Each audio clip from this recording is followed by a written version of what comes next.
I knew something was wrong the moment I stepped outside and saw the bright orange violation notice taped firmly to my front door. A small crowd of neighbors had gathered at the end of the driveway, silent and tense, their eyes fixed on me as though I had committed an unspeakable crime. At the center stood the HOA president, clipboard in hand, her smug smile barely concealing the sense of authority she wielded. Overnight, the peaceful routine I had grown accustomed to had transformed into a battlefield. They claimed I'd broken a rule no one had ever told me about, and they expected immediate compliance. Confusion and anger rippled through me. What could I have done to provoke such sudden scrutiny? I glanced at the neighbors, noting subtle gestures, whispered glances, a kind of silent judgment. And then the realization hit. The targeting wasn't random. But why me? The question lingered, heavy and insistent. What do you do when your own neighborhood decides you're guilty before they even explain what you've done? Before the storm of accusations began, life here was calm, almost predictable. I would wake early, coffee in hand, stepping outside as the sun painted the rooftops in soft orange light. The streets were lined with identical mailboxes and manicured lawns, each porch carefully decorated according to the season. For a while I tried to blend in, walking down the street with a wave or a nod to neighbors, exchanging polite greetings. Most mornings were serene, the rustling of leaves louder than any human activity, the occasional jogger passing by, the faint hum of distant traffic. I felt safe believing this neighborhood offered the quiet life I had long sought. But beneath that calm, I now realize, subtle currents of judgment and scrutiny swirled unnoticed. Small glances, hushed observations, they were there, whispering warnings I didn't yet understand.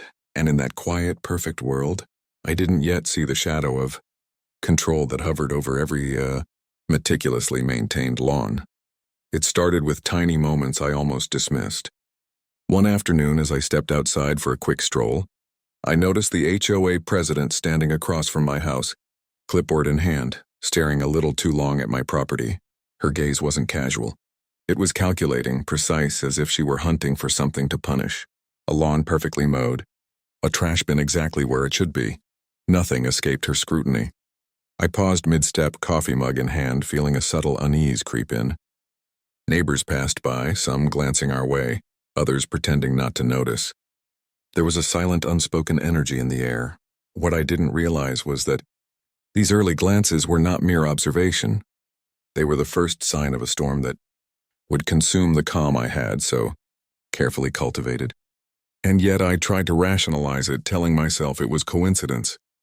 But deep down I felt a shift, a quiet, almost imperceptible signal that life here was about to change.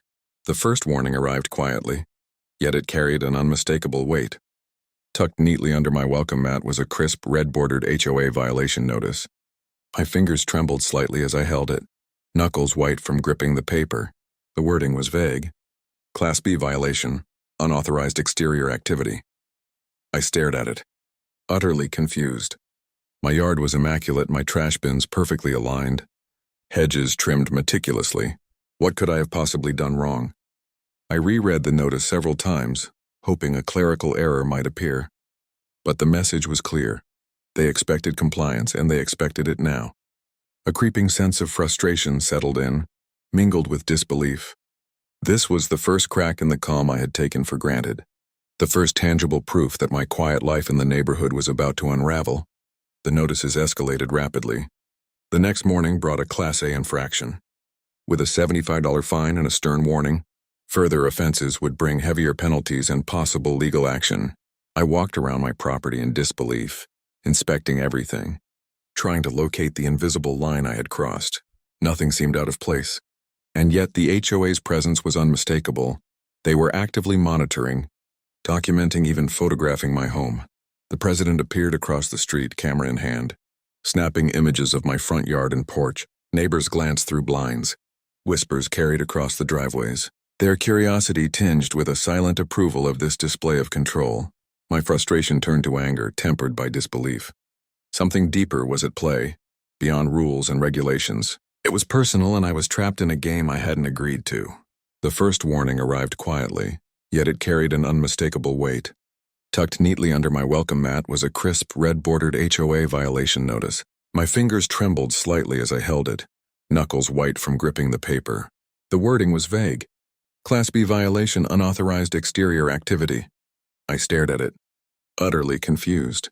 My yard was immaculate, my trash bins perfectly aligned. Hedges trimmed meticulously. What could I have possibly done wrong? I reread the notice several times, hoping a clerical error might appear. But the message was clear. They expected compliance, and they expected it now.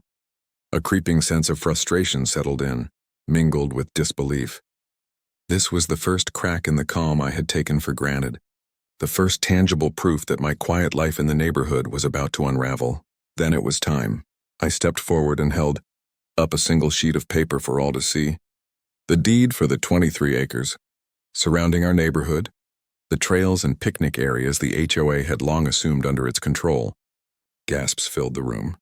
The president's face went pale, her smugness evaporating instantly. I stated calmly, clearly, I own this land. Murmurs and whispers erupted as the room processed this reality. The tables had turned. The very resource she had used to assert dominance was now under my authority, and she had no legal recourse. I could feel the subtle shift in energy, the power slipping from her grasp and settling into a new, unshakable place. My hands. Her hands gripped the edge of the table. Her composure, once unassailable, faltered. "This is impossible," she whispered, voice trembling. Board members shifted uneasily, caught between loyalty to her and the undeniable evidence I presented. I continued, "You took away my peace for weeks, for no reason other than personal control. Now the land is mine, and public access is closed."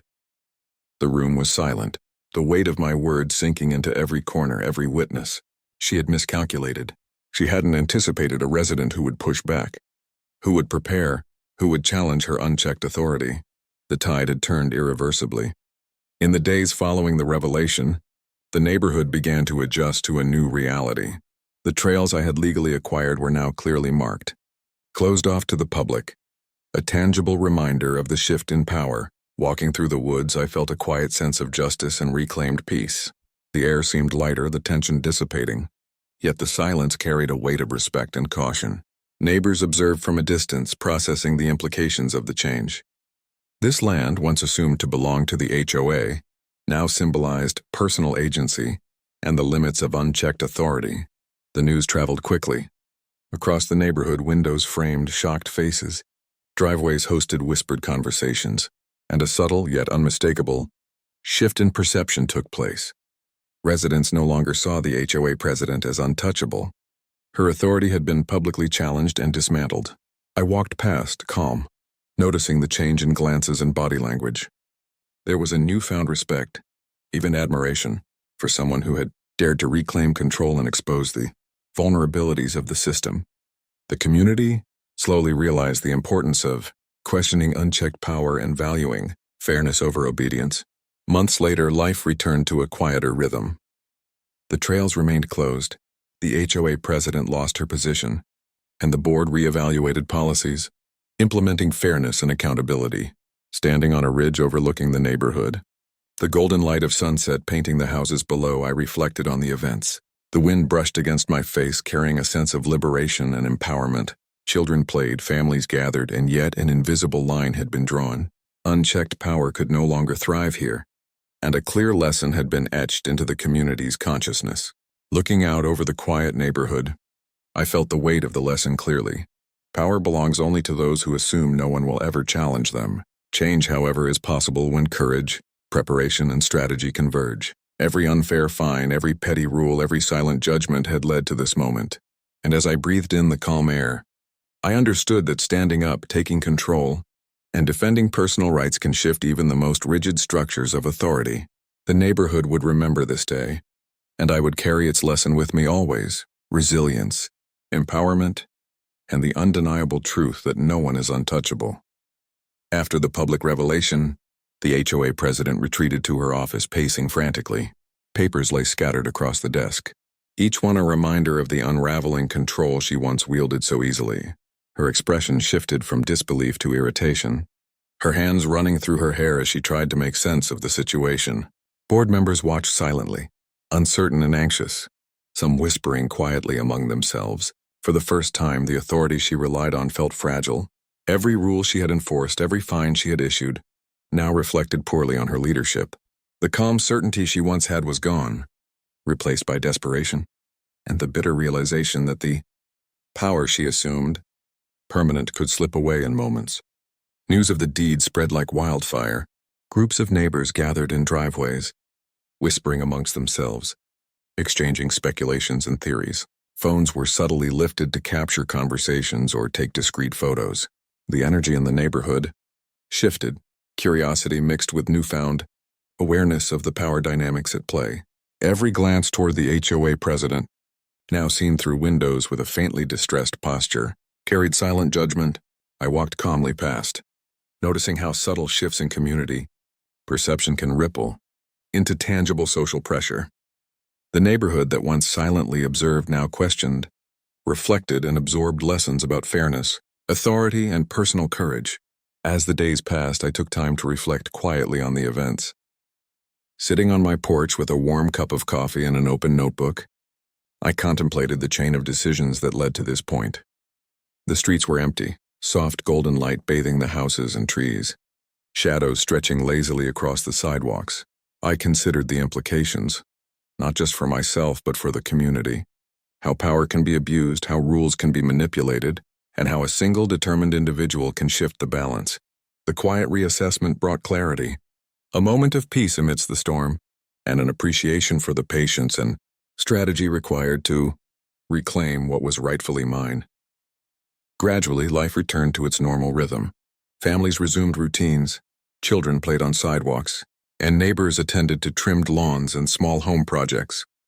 The streets, once tense with whispered conversations, now carried laughter and subtle smiles. I walked down the sidewalk, observing the neighborhood breathe again. The balance had shifted quietly but firmly. Respect and caution replaced blind obedience. The once dominant authority of the HOA president had been checked, and a collective understanding of fairness began to emerge. The neighborhood, resilient yet attentive, had learned a valuable lesson without further conflict. Standing at the entrance to the newly closed trails, I felt a profound sense of accomplishment. The gate and signage were tangible proof of a battle fought with strategy, patience, and resolve. Golden sunlight filtered through the trees, casting long shadows across the path and illuminating the quiet solitude of reclaimed space. Each detail, from the meticulous placement of the signs to the clarity of the boundaries, reminded me of the importance of standing firm and asserting personal rights. This was more than land. It was a symbol of resilience, justice, and the lasting impact of measured action.